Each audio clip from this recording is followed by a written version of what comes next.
Doesn't look like much, under visible light. Namely because it was painted with these. I don't know if you can read that or not. Just turn the light away. You can see that it's phosphorescent paints. And there was only 4 of these hues. But the goal wasn't, necessarily to make it look awesome, in visible light. I mean, the goal was to, this is my first use of these phosphorescent paints, and just to test the media and see how it works or doesn't work. And so the phosphorescence is supposed to glow in the dark under ultraviolet light, especially, if you use the sun's light. But if you use these black lights on it, you can get, some effects.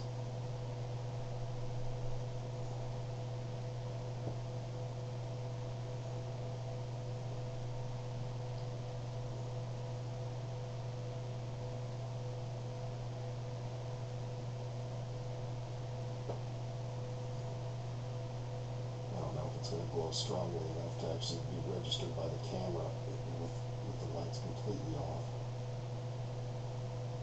Doesn't look like it.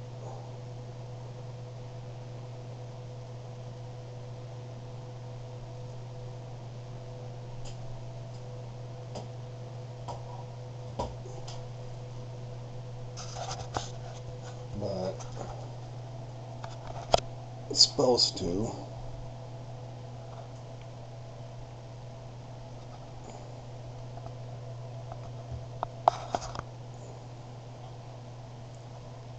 And does, glow, I suppose, more vividly if it's been given time, to absorb the ultraviolet light.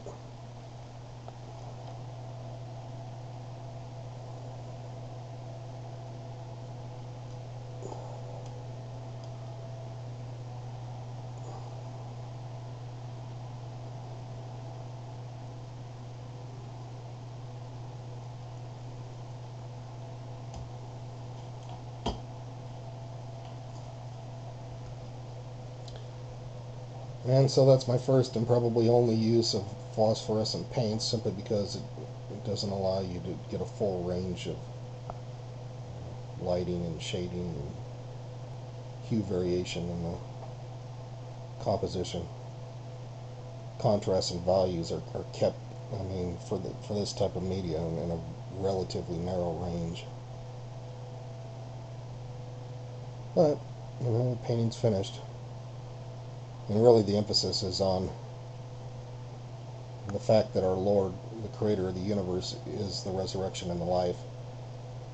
And that as he rose on the 8th day, and as 7 days the children of Israel marched around Jericho, and in the 7th day they sounded 7 times, and then there was an 8th loud blast of the trumpet, and they all shouted and ascended. And that's why there's 8 prominent feathers on the phoenix, to indicate the 8 days of creation, and that the 8th day is the day of the resurrection.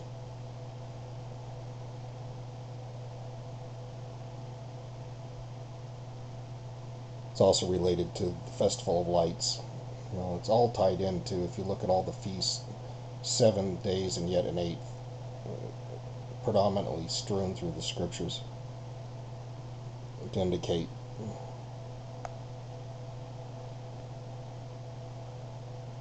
$8,000 years roughly of history of humanity from Adam to the return, the second glorious return of Christ and the resurrection.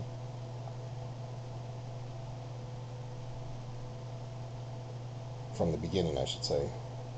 Christ appearing at 5,500 years to indicate the 6th day. And then when he said it is finished, to indicate, God resting on the 7th day, and in the 7th day would be 7 messengers that he sent. Paul was the first. And if you read William Marion Branham's Revelation of the 7 Church Ages, you'll see that He states, and I agree with him, that seven prominent messengers have already appeared since Christ, and now we're in the time of the eighth. We're also at the time of the eighth, kingdom of darkness on the planet. Just like the sixth, head of the beast, the Roman Empire, was present during Christ's appearance to indicate also the sixth great day. So we're coming to the end of and the fulfillment of all things in the scriptures. And the last enemy to be destroyed is death.